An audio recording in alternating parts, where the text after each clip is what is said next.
Greetings, everyone. This is Chretien with LifeSite News. I'm here with Larry Ward, the CEO of Political Media, which is a political consulting company based out of the infamous Loudoun County, Virginia. He's got a lot of insight into what has made Loudoun County play such a pivotal role in the recent Virginia governor election.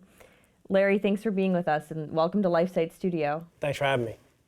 So Virginia went for Obama in 2008. Every presidential election since then, Virginia's been blue. The state has gotten significantly bluer. You know, once was red, then became purple, and then everyone thought Virginia would just remain blue. What changed that made Virginia elect Glenn Youngkin as the next governor? COVID happened. And it was starting to brew actually before COVID. And, you know, the school board in Loudoun had placed all of these pornographic and these horrible books in the Loudoun County schools, as low as the fourth grade had access to them in the libraries. And the parents woke up a little bit and said, hey, what's this about? And that school board election, they still elected the Democrat, mostly the Democrat school board. And then what happened was COVID happened and these kids stayed home from school. And when they were home and they had to stay home for a year, my kids stayed home for a year and a half with no school. They had to learn on the screen and the whole 9 yards. An interesting phenomenon happened. The parents actually saw what their kids were being taught. And I can tell you my own personal example.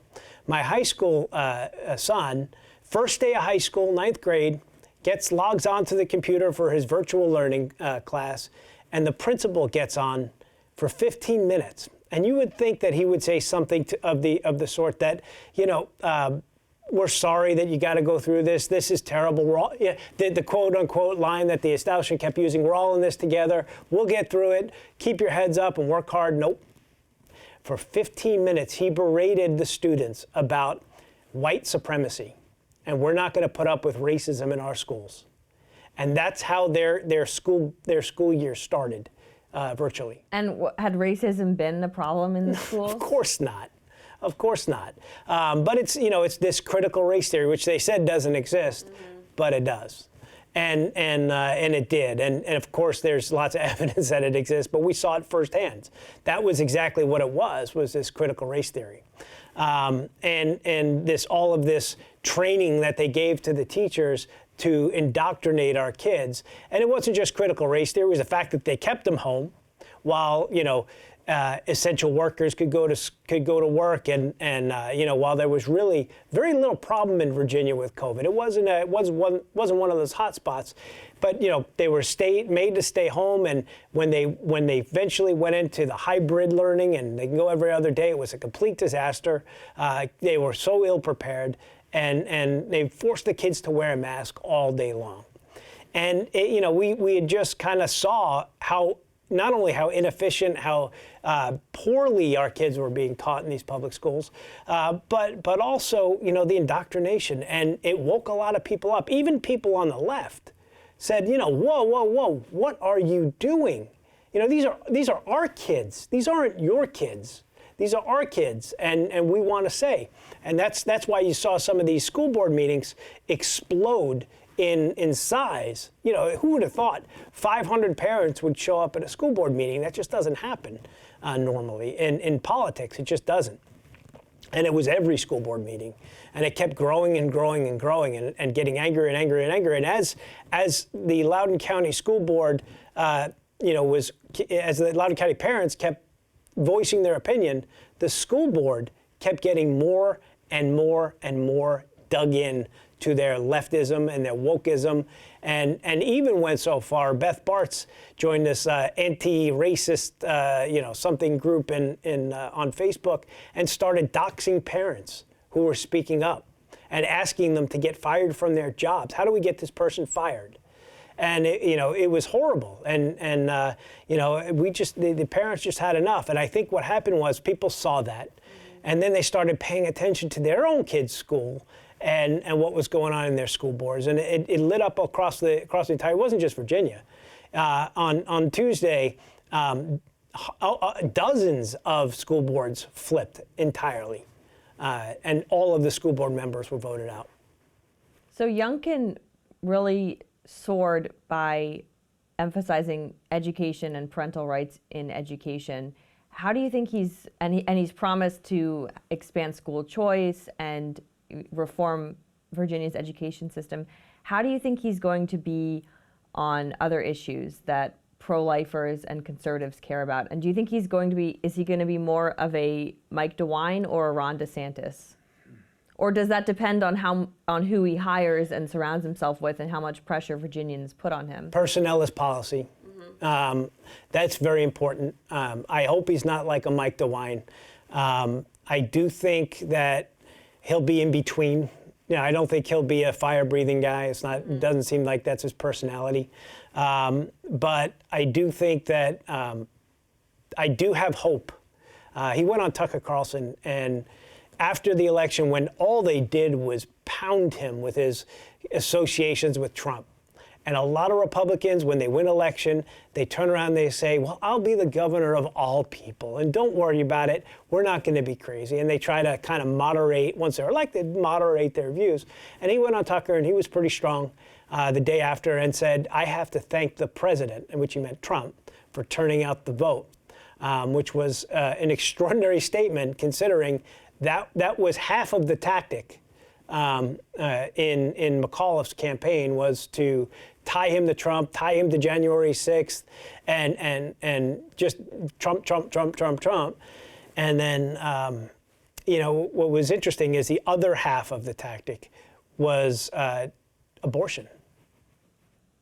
I'm really glad you brought that up, because something that, abortion did not get nearly as much coverage in this race as previous Virginia governor races, like when Cuccinelli was running, it became a big issue. But everyone was so hyper-focused on education, critical race theory, the Loudoun County rape cover-up, which we need to talk about also. But McAuliffe is very, very extreme on abortion, and we've reported on this a bit at LifeSite. He emphasized abortion a lot in his campaign. He was blasting out ads, touting his pro-abortion credentials. He was attacking Youngkin.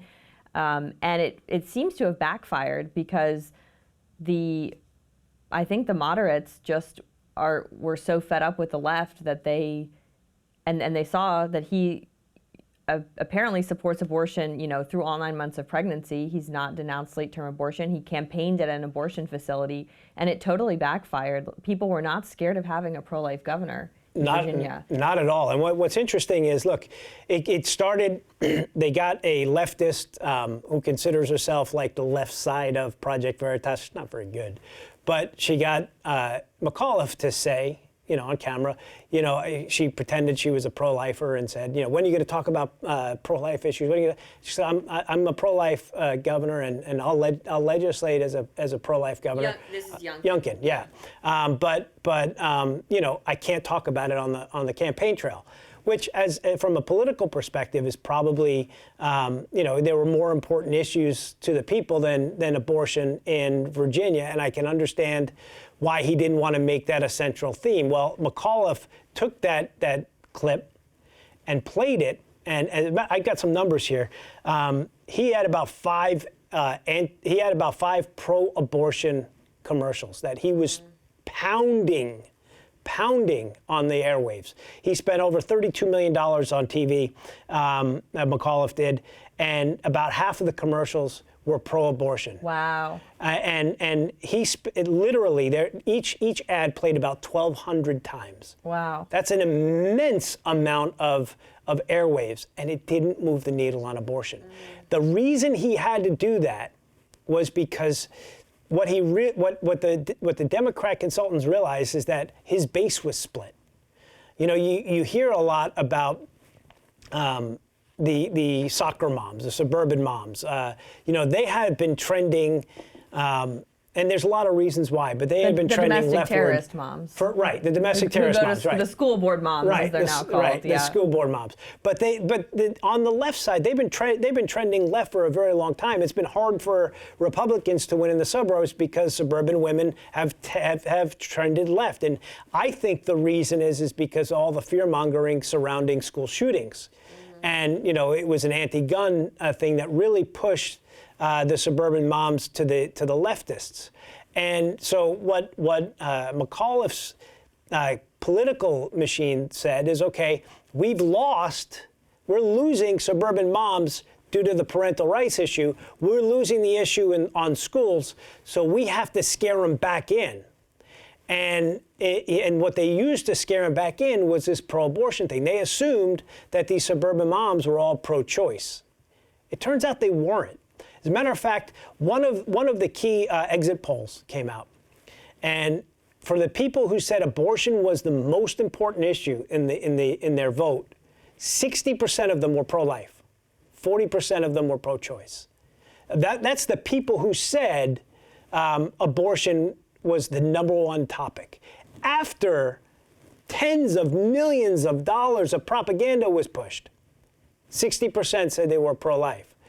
So the country has been trending, more towards the pro-life side and less towards the pro-choice side. And I think the Democrats, the Democrat consultants have got to realize that this is a losing issue for them now. Totally. I don't think they are going to realize it, but that is absolutely. And to even put more of an emphasis on it, the Washington Post editorial ran, and it said that this election in Virginia is the first big test of new politics on abortion since the Texas heartbeat law. They wanted to scare parents into this Texas heartbeat law is going to outlaw all these abortions, and now Virginia is going to go that way. That they basically tried to tie all that together, and it didn't work.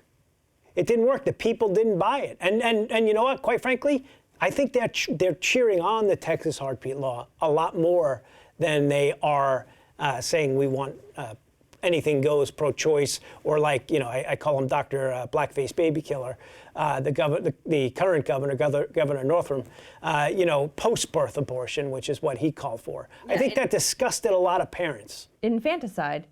And what's so interesting is the Virginia Democrats are so far left on abortion. They repealed basically any nominally moderate pro-life laws in Virginia over the past few years, but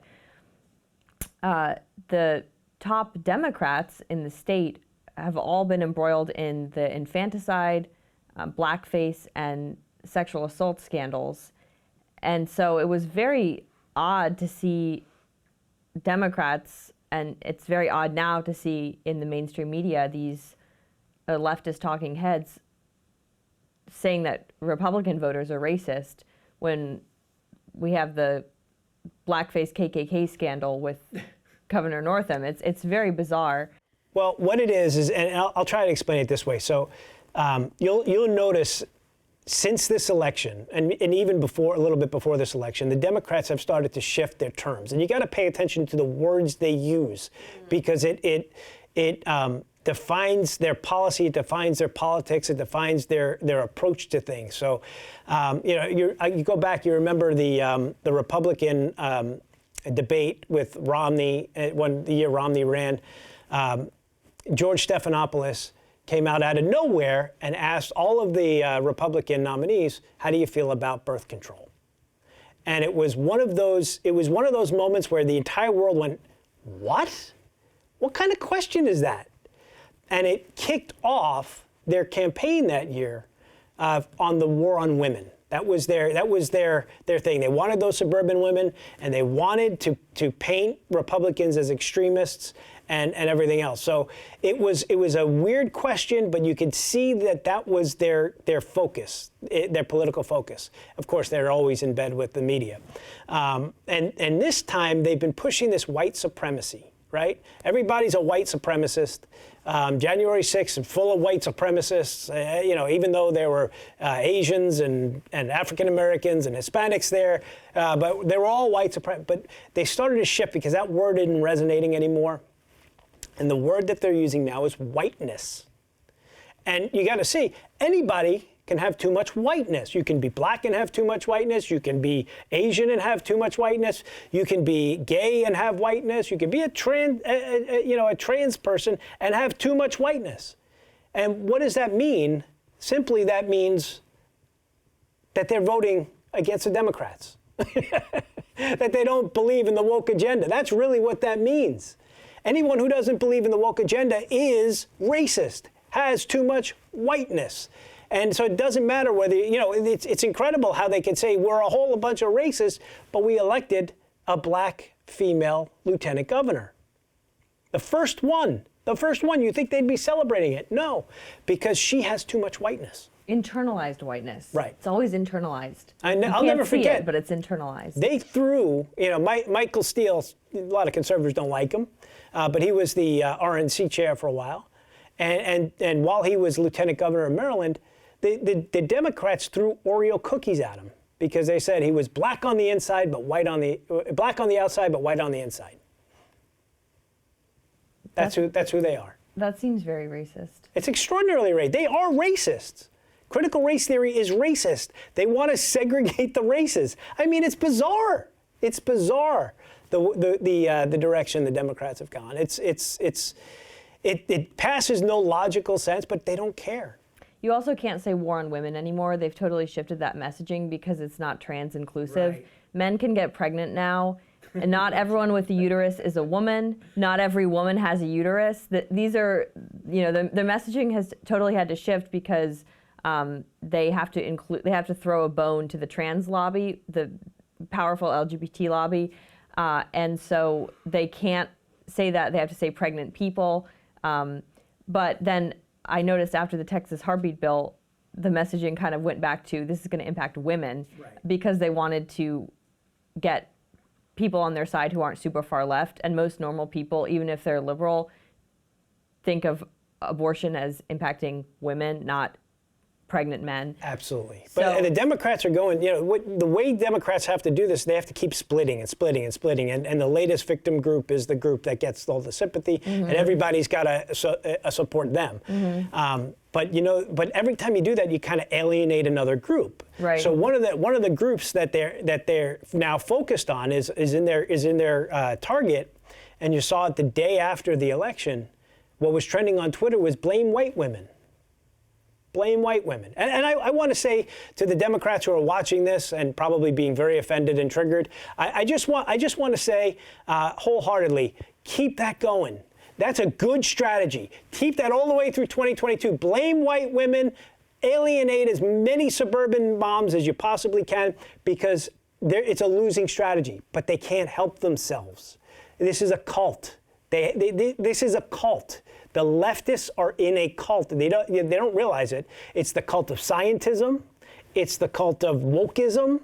But it's a cult. They worship the state, and they worship this leftist ideology.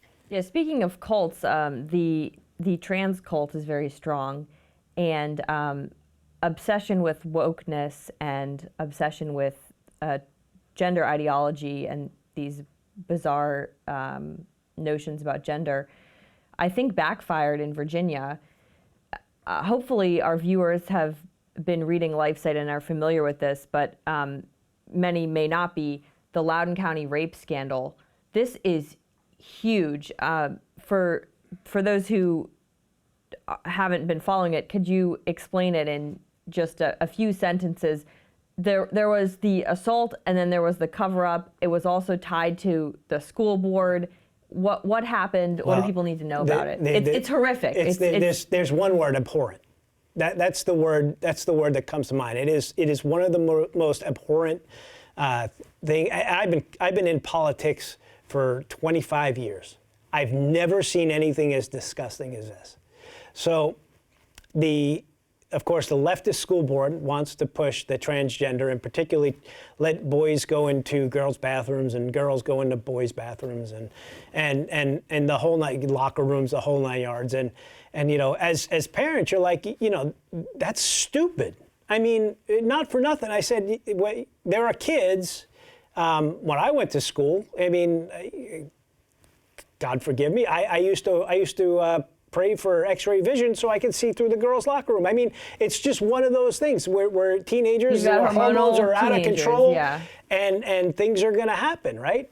And I said, so there are going to be boys that are going to pretend to dress up so that they can go into the girls' bathrooms or girls' locker rooms and just have their fantasy or sleep with their girlfriend in the same room on an overnight school trip. Right. Exactly. That was actually one of the things that they wanted to pass. Now, in the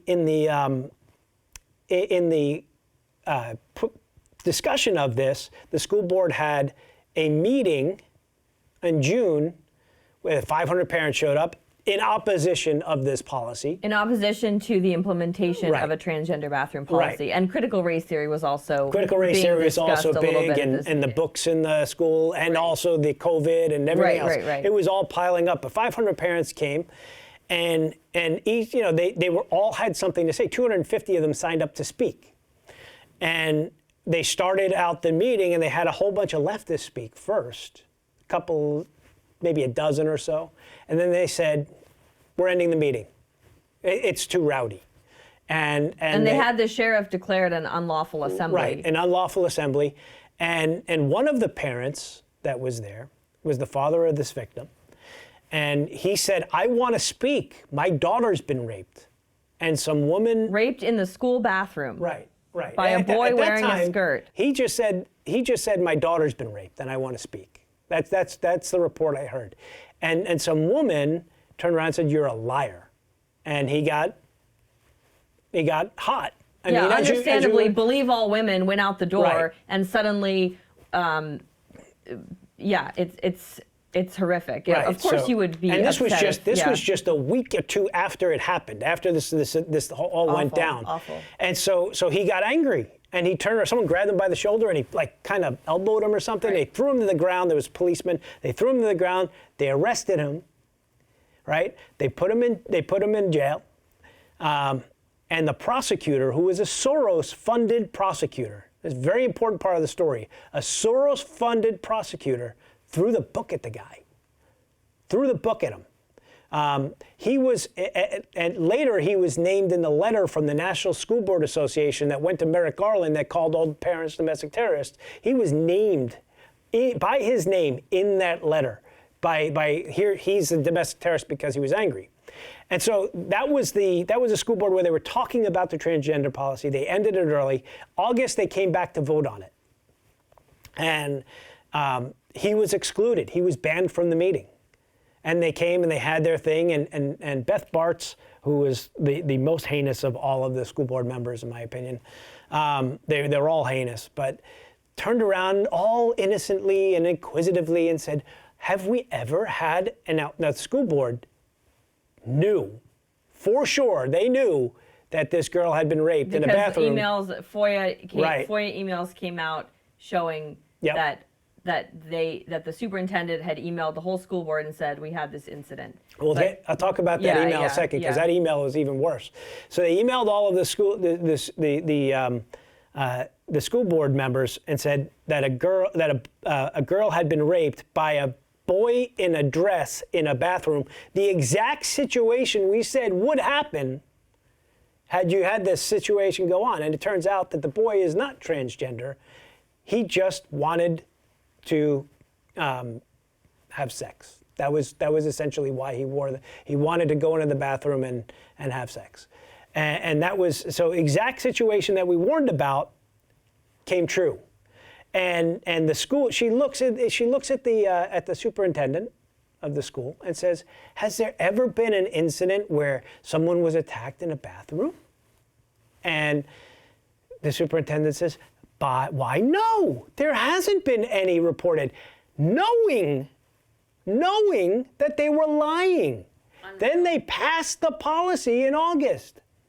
And so the policy goes into effect, and lo and behold, a couple of months go by, and there's another attack of a boy who brings a girl into a classroom, and it's the same. It's the same boy in a different school. Now, the parent was told the boy was not going to be allowed back in schools until the hearing. This is the parent of the rape victim. The parent of the rape victim, right.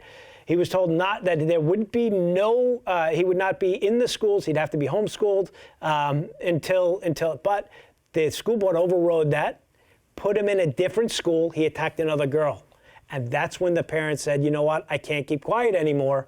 Someone's got to do something. So he went to the media. I think the Daily Wire did the initial story. It was fantastic. Luke Rosiak deserves a Pulitzer. Terrific reporter, and he did the story, and it broke nationally, and not only did it show that this happened, but the school board deliberately covered up for their transgender bathroom policy.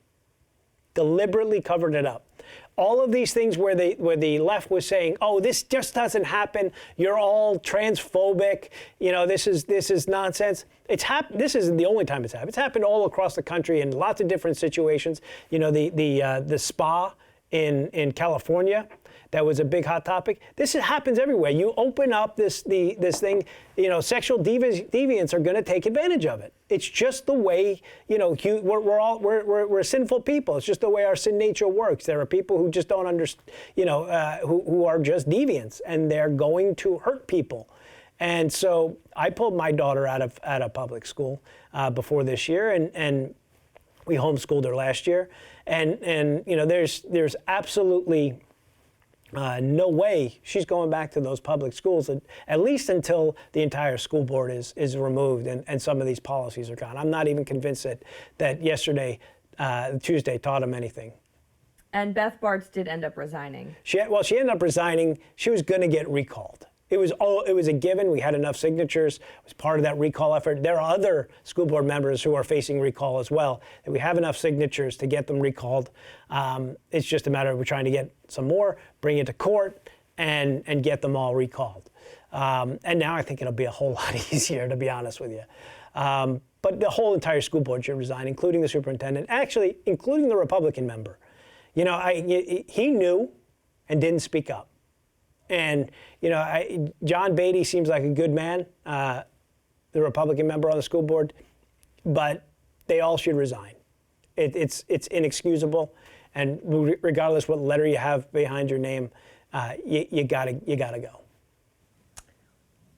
That's probably what you've expressed is probably what many other Loudoun parents think. And like you said, all of these issues have only really come to the forefront because parents were home with their kids during coronavirus, seeing what they were learning on Zoom, and suddenly thinking, "Oh my goodness, I didn't realize this was going on." And then, of course, once they return to school, we get to the bathroom issue. Speaking of coronavirus, is Virginia looking at another winter lockdown? Do you think Youngkin is going to fight back against vaccine mandates? How do you think that is going to go? I hope. I mean, I think Youngkin on the campaign trail has said, you know, people need to make their own choices, and I hope he sticks to that. Mm-hmm. Yeah, I think he will. I mean, the people spoke loud enough, and so I do think that he's going to fight the mandates. I don't know. Like I said, I don't know that he's going to fight it at the level of a DeSantis, but I don't think he's going to roll over to Joe Biden either. I don't know if you followed this, but you probably did. A truck driver in New Jersey who defeated the head of the New Jersey State Senate. It was reported he only spent $153 on his campaign. He actually gave an interview to Breitbart, explained that they did spend more than that on yard signs and things like that. But it's this really inspiring story of this conservative Christian truck driver who was just fed up with the political establishment and ran and defeated one of the most powerful politicians in his state. Well, not yet. They're still counting it? They found another 12,000 votes in his district. Of course, he's the Senate president, so he's going to pull out all the tricks. You know, very reminiscent to 2020. They're finding votes after the election. So it's going to be an interesting fight. He did win, for sure. And, you know, he did beat an incumbent with pennies on the dollar. Mm-hmm. And it's just, I mean, his commercial was so real. It was shot on an iPhone. It was awesome. It was one of the best. It was the best political commercial ever. It was so authentic, and it was just normal. And that was. Do you think that we're going to see more of this in 2022 with the midterms? I hope so. I mean, I think right now, if I were to predict 2022, I think we're looking between 78 and 80 seats in the House. Wow. I think we're going to win the Senate back. Really? I think it's going to be a red wave like we've never seen before. And particularly if Biden follows through with the vaccine mandate for adults, and you may see a complete and utter overhaul if he mandates it for kids. By saying, for schools you have to have it, and with adults it's you work for a company of 100 or more. Well, that's just the starting point. Right. It's I really think if the government can tell you to inject something into your body, what can't it tell you to do? I mean, if under the guise of health, we're mandating this, what's essentially a gene therapy shot, that doesn't make you immune necessarily. It doesn't stop the spread. Doesn't stop the spread. But if the government can mandate that for workers, why can't the government say you are only allowed to have 1 or 2 kids, like they do in China, although they recently made that now you can have 3 kids in China, I think. But if the government can tell you you have to take this medicine because of health, why can't the government say you can only have a certain number of kids because of climate change? Climate's an emergency. It's a health emergency. Climate change is real. It's happening. We're all going to die. I mean, the amount of government overreach, what happened to between a woman and her doctor, or between a patient and her doctor? That's gone now. My body, my choice. Nope, out the door. Right. Of course, my body, my choice, when we're talking about abortion, is not your body. It's the body of a little baby. Right. But now, when you're talking about the vaccine, it actually is your body, right, and you don't have a say. I mean, it's totally backwards, and it's really concerning. Do you think Virginia voters were, when they voted for Youngkin, were partially responding to the looming Biden mandate? Absolutely. I will note the mandate was, the official text of the mandate was only released after the Virginia election, which many people thought was interesting. But what are your thoughts about this? I think absolutely that the Biden administration is doubling down on it, and the more they double down on this, the worse it's going to get for Democrats. And so here's an example. I have a friend who's in a position. If I tell you what position it is in New York City, I'll identify him. I don't want to do that. But it's a very, very important position that actually is in a position where his work protects the lives of a lot of New York City residents. And he's the only one who can do his job in the entire city. The only one. And he has some medical issues and reasons why he doesn't want to take the vaccine. He's going to be fired. Or he might actually be fired at this point. And, it's a lot of people are going to die. Here's another thing is in New York City, there's 26 fire departments closed. Where you don't want to close fire departments is in a city like New York, where not only do you need to be trained, it's a completely different set of rules to put out, a house fire than to put out a skyscraper fire. Yeah. And these heroes who were lauded, just like the first responders were lauded during COVID. These heroes were lauded, during 9/11, as they should have been. So many of them died in those buildings trying to save lives. If they don't take the shot, they're fired. They're fired. Yeah, the men who ran into the burning Twin Towers on 9/11, and then in addition to doing that, during almost all of the pandemic up until now, exposed themselves to coronavirus because they were saving lives. They willingly went out and would respond to a medical emergency. You're having a heart attack, or your apartment building's on fire.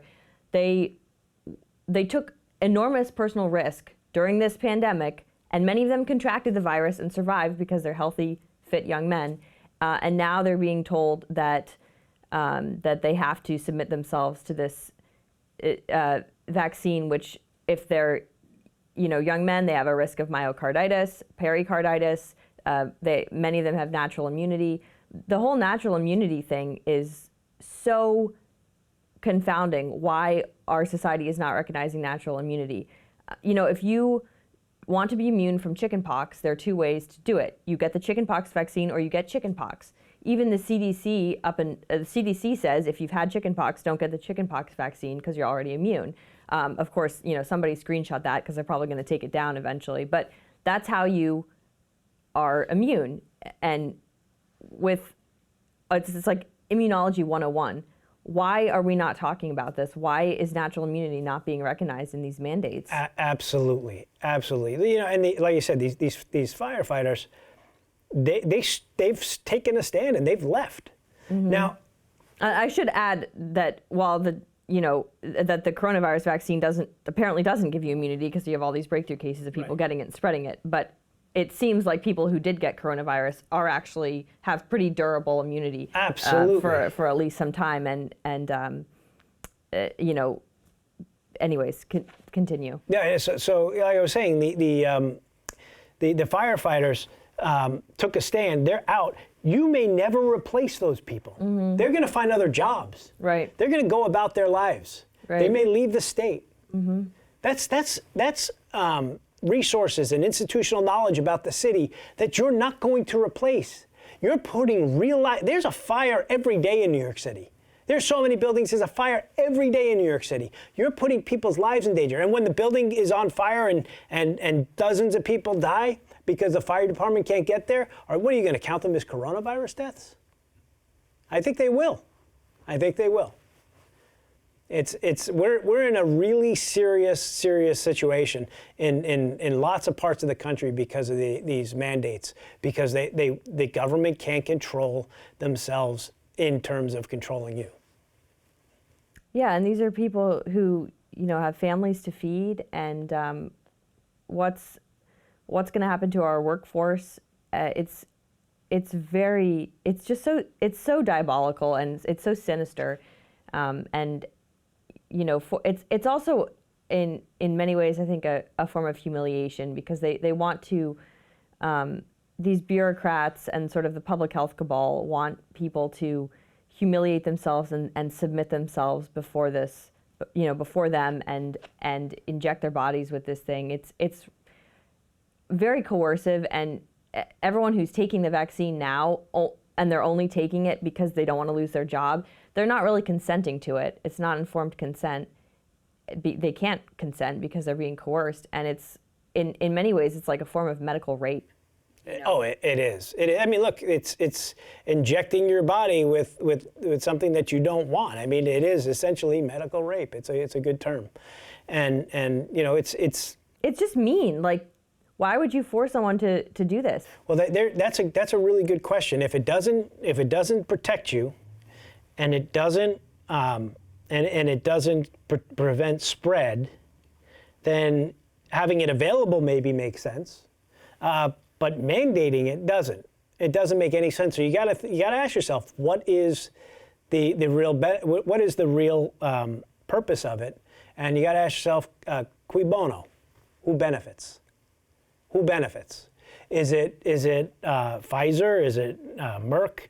Pfizer and Merck are coming out with a pill now. I call it Pfizer-mectin, because basically it's ivermectin, but Pfizer's brand, and it's going to cost 10 times more. And Merck also has a brand called ivermectin, and that's going to be the same thing. And they're going to sell these pills 10 times the expense. Meanwhile, India basically eradicated their COVID problem with ivermectin, one of the cheapest drugs out there. And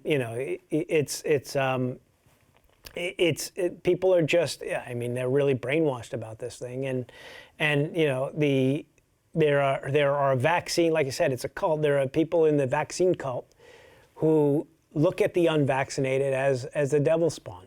Yeah, we are catapulting towards genocide, honestly. I mean, the dehumanizing language that's used about the unvaccinated is very alarming. It should alarm anyone who's studied history, that this othering of the unvaccinated as dirty and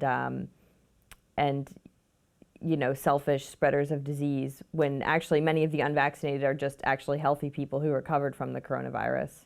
Absolutely. And what's great is people are standing up, and not just the people who are unvaccinated, but the vaccinated who believe in individual rights are standing up even in places like New York City and Chicago and Detroit, all of these places, they're standing up and they're saying no. Yeah, I have a friend who is vaccinated, and he actually took his vaccine card and burned it because he got the vaccine. I suppose he got it.